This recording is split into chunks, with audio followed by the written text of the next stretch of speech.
Em maio de 1945, a Alemanha se rendeu. A guerra na Europa terminou. Mas esse não foi o fim da Segunda Guerra Mundial. A batalha contra o Japão continuou. O Japão, como a Alemanha, havia conquistado grandes extensões territoriais. E os militares dos Estados Unidos acreditavam que o bombardeio estratégico também seria essencial para derrubar seu inimigo no Oceano Pacífico. Mas para destruir o complexo industrial japonês, os norte-americanos precisavam de um bombardeiro que pudesse voar bem mais longe do que o B-17. No Pacífico, nós tivemos que operar em distâncias bem maiores do que nas batalhas disputadas na Europa, cobrindo longas extensões do oceano. Os aliados precisavam de aviões com extraordinário alcance. E durante a guerra, a Boeing desenvolveu a aeronave ideal, o B-29, conhecido como Super Fortress ou Super Fortaleza. O B-29 era um super bombardeiro de 4 motores que voava mais longe e carregava mais bombas do que qualquer outra aeronave daquela época. O B-29 foi concebido para ser o rei dos bombardeiros. Ele seria a máquina decisiva para ganhar a guerra se os confrontos continuassem. E vale lembrar que muitos estrategistas achavam que a guerra contra o Japão só terminaria em 1947. Quando o Japão atacou Pearl Harbor em dezembro de 1941, o B-29 ainda era um projeto no papel.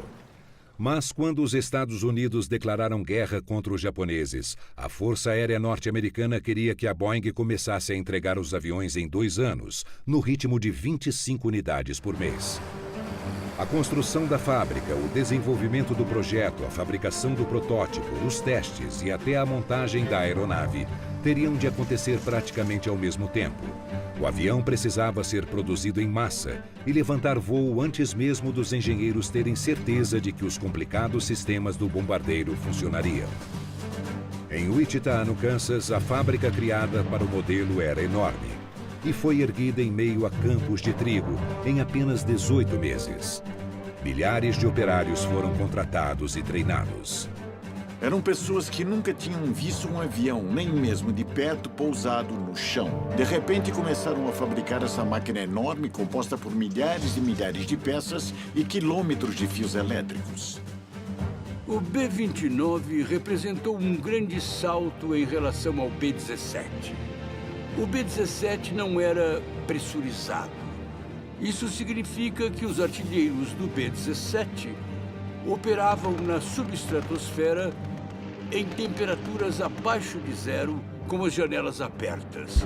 Era uma maneira muito difícil de lutar uma guerra. Então a Boeing decidiu que o B-29 ia ser um bombardeiro com certas áreas pressurizadas. A pressurização permitiria que a tripulação respirasse sem máscaras de oxigênio e voasse em um ambiente com temperatura controlada. Era um projeto ambicioso. Eles disseram não só a cabine frontal de comando será pressurizada, mas também a cabine traseira, onde ficarão os artilheiros. As 2 cabines eram pressurizadas. Como pressurizar uma cabine inteira assim, uma cabine tão volumosa? Os projetistas tiveram a ideia de usar um túnel para a tripulação se locomover do comando para a traseira da aeronave, engatinhando pelo túnel, assim não era necessário pressurizar o compartimento de bombas. A construção de um avião cujo projeto envolvia tantos desafios de tecnologia e engenharia exigia um grande esforço. Nenhuma aeronave dependeu de tantas pessoas e tantas empresas como o bombardeiro B-29. Ele não era só um avião. Era um projeto industrial do tamanho e da escala que a indústria norte-americana nunca havia tentado. O Super Fortaleza foi um esforço industrial nacional coletivo em todos os aspectos. Havia milhares de fornecedores construindo tudo, desde as rodas, as hélices e os motores. A aeronave era composta por mais de 40 mil peças. Cada B-29 possuía 1 milhão de rebites, segurando sua estrutura. A missão do B-29 era superar a extensão do Oceano Pacífico e possibilitar o mesmo bombardeio estratégico que destruiu o complexo industrial alemão, mas agora no território japonês.